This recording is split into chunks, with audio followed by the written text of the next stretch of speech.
DK ಕೊನೆ ಅವಕಾಶ 2028ಕ್ಕೆ ನಾನೇ ಸಿಎಂ ಅನ್ನೋದು ಒಂದು ಸ್ಟೇಟ್ಮೆಂಟ್. ಯಾರಿದು? ಇನ್ಮುಂದೆ ಕರ್ನಾಟಕದಲ್ಲಿ ಕಾಂಗ್ರೆಸ್ ಬರೋದಿಲ್ಲ, ಡಿಕೆ ಶಿವಕುಮಾರ್ಗೆ ಇದು ಕೊನೆಯ ಅವಕಾಶ. ಈಗಂತ ಶಾಸಕ ಬಸನಗೌಡ ಪಾಟೀಲ್ ಯತ್ನಾಳ್ ಭವಿಷ್ಯವನ್ನು ನೋಡ್ತಿದ್ದಾರೆ. ಯಾವಾಗ ಎಲೆಕ್ಷನ್ ಬರುತ್ತೋ ಅಂತ ಜನರು ಕಾಯ್ತಿದ್ದಾರೆ. ಸಿಎಂ ಆದ್ರೆ ಈಗಲೇ ಆಗ್ಬೇಕು ಅಂತ ಡಿಕೆ ಶಿ ಒದ್ದಾಡ್ತಿದ್ದಾರೆ. ಡೂ ಆರ್ ಡೈ ಪರಿಸ್ಥಿತಿ ಡಿಕೆ ಶಿವಕುಮಾರ್ಗಿದೆ. ಸಿದ್ದರಾಮಯ್ಯ ಕೂಡ ಬಹಳ ಗಟ್ಟಿ ಇದ್ದಾರೆ. ಇವರ ಹಿಂದೆ ಬಹಳಷ್ಟು ಶಾಸಕರಿದ್ದಾರೆ. ಮುಂದೆ ಇನ್ನೆಂದು ಸಿಎಂ ಆಗಲ್ಲ, ನನ್ನ ಮಗ ಯೋಗ್ಯ ಇಲ್ಲ, ವಿಜೇಂದ್ರ ರೀತಿ ನನ್ನ ಮಗ ವಸೂಲಿ ಕಂಪನಿ, ಹೀಗಾಗಿ ಸಿದ್ದರಾಮಯ್ಯ ಬಿಡ್ತಿಲ್ಲ. ಈ ಜಗಳ ನೋಡ್ತಿದ್ರೆ ಆದಷ್ಟು ಶೀಘ್ರವೇ ವಿಧಾನಸಭೆ ವಿಸರ್ಜನೆ ಆದ್ರೂ ಆಶ್ಚರ್ಯ ಇಲ್ಲ. ಮತ್ತೆ ಒಳ್ಳೆಯ ಸರ್ಕಾರ ಬರಲಿದೆ ಅಂತ ಯತ್ನಾಳ್ ಹೇಳಿದರು. ಇದೇ ವೇಳೆ ಯತ್ನಾಳ್ ತಾವು ಸಿಎಂ ಆಗೋದಾಗಿ ವಿಶ್ವಾಸವನ್ನ ವ್ಯಕ್ತಪಡಿಸಿದ್ದಾರೆ. ರಾಜ್ಯದಲ್ಲಿ ಭೂ ಕಬಳಿಕೆ, ಹಿಂದೂ ದೇವಸ್ಥಾನಗಳಿಗೆ ಕಲ್ಲು ಹೊಡೆಯಲಾಗ್ತಾ ಇದೆ. ನಿನ್ನೆಯೂ ಒಂದು ಮೂರ್ತಿ ಭಗ್ನ ಮಾಡಿದ್ದಾರೆ. ಇದಕ್ಕೆಲ್ಲ ಶಾಶ್ವತ ಪರಿಹಾರ ಅಂದ್ರೆ ಜೆಸಿಬಿ ಮುಂದೆ. 2028ಕ್ಕೆ ಬಿಜೆಪಿ ಸರ್ಕಾರ ಬರುತ್ತೋ, ಯತ್ನಾಳ್ ಗೌಡರ ಜೆಸಿಬಿ ಸರ್ಕಾರ ಬರುತ್ತೋ ನೋಡೋಣ. ಆದ್ರೆ ಒಂದಂತೂ ಗಟ್ಟಿಯಾಗಿದೆ, ಮುಂದೆ ಕರ್ನಾಟಕದಲ್ಲಿ ಮುಖ್ಯಮಂತ್ರಿ ಆಗ್ತಾರೆ. ಮಾಧ್ಯಮಗಳ ಎದುರು ಪ್ರಮಾಣ ವಚನ ಸ್ವೀಕರಿಸುವುದು ಪಕ್ಕಾ ಅಂತ ಯತ್ನಾಳ್ ಹೇಳಿದರು. ಇದು ಕಾನ್ಫಿಡೆನ್ಸ್ ಯತ್ನಾಳ್. ಗೊತ್ತಿಲ್ಲ ಯಾರ್ಯಾರ ಹಣೆ ಬರದಲ್ಲಿ ಏನೇನ್ ಬರ್ದಾಯ್ತು. ಸದಾನಂದ ಗೌಡರು ಮುಖ್ಯಮಂತ್ರಿ ಆಗ್ತಾರೆ ಅಂತ ಯಾರು ಅನ್ಕೊಂಡಿದ್ರ? ಬಸವರಾಜ ಬೊಮ್ಮಾಯಿ ಮುಖ್ಯಮಂತ್ರಿ ಆಗ್ತಾರೆ ಅಂತ ಯಾರು ಅನ್ಕೊಂಡಿದ್ರ? ಹಾಗಾಗಿ ಯಾರ್ಯಾರೋ ಸಮ್ ಟೈಮ್ ಏನೋ ಆಗಿರ್ತಾರೆ, ಅಂದ್ರೆ ಕೆಲವೊಂದು ಲಕ್.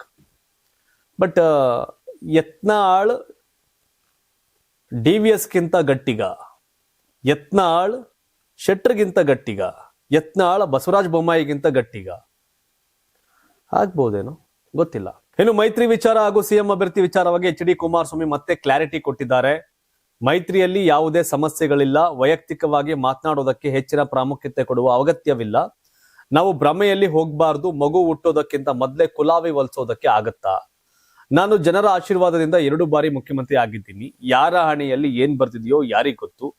ನನ್ನ ಮೊದಲ ಆದ್ಯತೆ ಇಂಥ ಕೆಟ್ಟ ಪರಿಸ್ಥಿತಿಯಲ್ಲಿರುವ ಸರ್ಕಾರವನ್ನ ತೆಗೆಯೋದೇ ಆಗಿದೆ. ದಿಲ್ಲಿ ಕರ್ನಾಟಕ ಎರಡನ್ನೂ ನೋಡಿ ಆಗಿದೆ. ಮೊದಲು ಈ ರಾಜ್ಯ ಉಳಿಯುವುದೇ ಮುಖ್ಯ. ಜನಪರವಾದ ಸರ್ಕಾರ ತರುವುದೇ ನಮ್ಮ ಆದ್ಯತೆ ಅಂತ ಎಚ್ ಡಿ ಕುಮಾರಸ್ವಾಮಿ ಹೇಳಿದ್ದಾರೆ. ಇನ್ನು RSS ದೆವ್ವ, ಅದರ ನೆರಳು ಬಿಜೆಪಿ ಅಂತ ಪ್ರಿಯಾಂಕ್ ಖರ್ಗೆಗೆ ಖಡಕ್ ತಿರುಗೇಟನ್ನ ಕುಮಾರಸ್ವಾಮಿ ಕೊಟ್ಟಿದ್ದಾರೆ. ನಮಗೆ ಎಲ್ಲದಕ್ಕೂ ದಾಖಲೆ ಕೇಳ್ತಾರಲ್ವಾ, ಈಗ ನೀವು ಹೇಳಿದ್ದಕ್ಕೆ ದಾಖಲೆಗಳನ್ನ ಜನರ ಮುಂದಿಡಿ ಅಂತ ಪ್ರಿಯಾಂಕ್ ಖರ್ಗೆಗೆ ಎಚ್ ಡಿ ಕುಮಾರಸ್ವಾಮಿ ಸವಾಲನ್ನ ಹಾಕಿದ್ದಾರೆ. ಕುಮಾರಸ್ವಾಮಿ ಅವರು 2 ಬಾರಿ ಮುಖ್ಯಮಂತ್ರಿ ಆಗಿದ್ದಾರೆ, 3ನೇ ಬಾರಿ ಆಗಲ್ಲ ಅಂತ ಹೇಳಕ್ಕಾಗಲ್ಲ. ಯಾಕಂದ್ರೆ ಹಣೆ ಬರ ಹೆಂಗ್ ಬೇಕಾದ್ರೆ ಇರುತ್ತೆ. ಬಿಜೆಪಿಗೆ JDS ಅನಿವಾರ್ಯ, JDSಗೆ ಬಿಜೆಪಿ ಅನಿವಾರ್ಯ. ಅವರಿಬ್ರು ಒಟ್ಟಾಗಿದ್ರೆ ಕಾಂಗ್ರೆಸ್ಗೆ ದೊಡ್ಡ ಸವಾಲು. ನೋಡೋಣ. ರಾಜ್ಯ ಕಾಂಗ್ರೆಸ್ ಸರ್ಕಾರದ ವಿರುದ್ಧ JDS ಯುವ ಘಟಕದ ರಾಜ್ಯಾಧ್ಯಕ್ಷ ನಿಖಿಲ್ ಕುಮಾರಸ್ವಾಮಿ ಗುಡುಗಿದ್ದಾರೆ. ಇಂದಿನ ಸಿಎಂ ಆಡಳಿತದಲ್ಲಿ ಪ್ರತಿ ವರ್ಷ 1 ಲಕ್ಷ ಕೋಟಿ ಸಾಲ ಆಗಿದೆ. ದಿನಕ್ಕೆ 300 ಕೋಟಿ ಸಾಲ ಆಗ್ತಿದೆ. ಪ್ರತಿನಿತ್ಯ ಕುರ್ಚಿ ಕಿತ್ತಾಟದಿಂದಲೇ ಕಾಲ ಕಳೀತಿದ್ದಾರೆ. ಇದರಿಂದಾಗಿ ಸಂಪದ್ಭರಿತ ರಾಜ್ಯ ಬಡವಾಗ್ತಾ ಇದೆ. ಈ ಸಾಲದ ಹೊರೆ ನಮ್ಮ ತಲೆಯ ಮೇಲೆ ಆಗ್ತಿದ್ದಾರೆ ಅಂತ ವಾಗ್ದಾಳಿ ನಡೆಸಿದ್ದಾರೆ. ಇನ್ನು ಮೈತ್ರಿ ವಿಚಾರವಾಗಿಯೂ ನಿಖಿಲ್ ಕ್ಲಾರಿಟಿ ಕೊಟ್ಟಿದ್ದಾರೆ. ಎಲ್ಲರೂ ಒಂದು ಗುರಿ ಇಟ್ಕೊಂಡು ಒಂದೇ ಫ್ಲೈಟ್ ಎತ್ತಿದ್ದೇವೆ. ಅದು ಮೂವ್ ಆಗುವಾಗ ಸ್ವಲ್ಪ ಫ್ಲೈಟ್ ಅಲ್ಲಾಡುತ್ತೆ. ಹಾಗಂತ ನಾವು ವಾಪಸ್ ಹೋಗ್ತೀವಿ ಅನ್ನೋಕ್ಕಾಗಲ್ಲ. 4-5 ಜನ ಅಂದ್ರೆ ಆಗಲ್ಲ. ಮೈತ್ರಿ ಗಟ್ಟಿಯಾಗಿದೆ, ಗಟ್ಟಿಯಾಗಿ ಮುಂದುವರಿಯುತ್ತೆ. ಇನ್ನು ಹಾಸನ ಬಳಿಕ ಉತ್ತರ ಕರ್ನಾಟಕದಲ್ಲಿ ಫೆಬ್ರವರಿ 27ರಂದು ವಿಜಯಪುರದಲ್ಲಿ ಪಕ್ಷದ ಜನತಾ ಸಮಾವೇಶ ನಡೆಯಲಿದೆ. ಬಾಗಲಕೋಟೆ, ಹುಬ್ಬಳ್ಳಿ, ಧಾರವಾಡ ಸೇರಿದಂತೆ 7 ಜಿಲ್ಲೆಗಳಲ್ಲಿಯೂ ಸಮಾವೇಶ ನಡೆಸಲಾಗುತ್ತೆ. ದೇವೇಗೌಡರು, ಕುಮಾರಸ್ವಾಮಿ ಅವರು ಈ ಕಾರ್ಯಕ್ರಮಕ್ಕೆ ಆಗಮಿಸಲಿದ್ದಾರೆ ಅಂತ ನಿಖಿಲ್ ಕುಮಾರಸ್ವಾಮಿ ಹೇಳಿದರು. ದಕ್ಷಿಣ ಕರ್ನಾಟಕದಲ್ಲಿ ಪಾರ್ಟಿ ಕಟ್ಟಿದ್ದಾಯ್ತು. ಈಗ ಉತ್ತರ ಕರ್ನಾಟಕದಲ್ಲಿ MLA ಇದ್ದಾರೆ. ದೇವರಪ್ಪರ್ಗಿ JDS MLA ಇದ್ದಾರೆ, ರಾಜುಗೌಡರು. ಕರೇಮ ನಾಯಕ್ ದೇವರದುರ್ಗ MLA ಇದ್ದಾರೆ. ನೇಮಿರಾಜ್ ನಾಯ್ಕ್ ಬಳ್ಳಾರಿಲಿ MLA ಇದ್ದಾರೆ. ಶರಣಗೌಡ ಕಂದಕ್ಕೂರು ಗುರುಮಿಟ್ಕಲ್ MLA ಇದ್ದಾರೆ. ನಾಗ್ಠಾಣದಲ್ಲಿ ಡಿಫಿಟೆಡ್ ದೇವಾನಂದ್ ಚೌವಣ್ಣ ಇದ್ದಾರೆ. ಹಾಗಾಗಿ ಪಾರ್ಟಿ ಸ್ಟ್ರಾಂಗ್ ಇದೆ. ಒಂದೊಂದಷ್ಟು ಕಡೆ ಕಂಪ್ಲೀಟ್ ಏನ್ ಸತ್ತು ಹೋಗಿಲ್ಲ, ಬಟ್ ಕಟ್ಟಕ್ ಹೋಗ್ತಾವ್ರ ನಿಖಿಲ್. ಮೆಚ್ಚಬೇಕು ಅವ್ರನ್ನ. ಯಾರಾಗ್ತಾರೆ MLA ಅಭ್ಯರ್ಥಿ 2028 ಶೀಘ್ರದಲ್ಲೇ.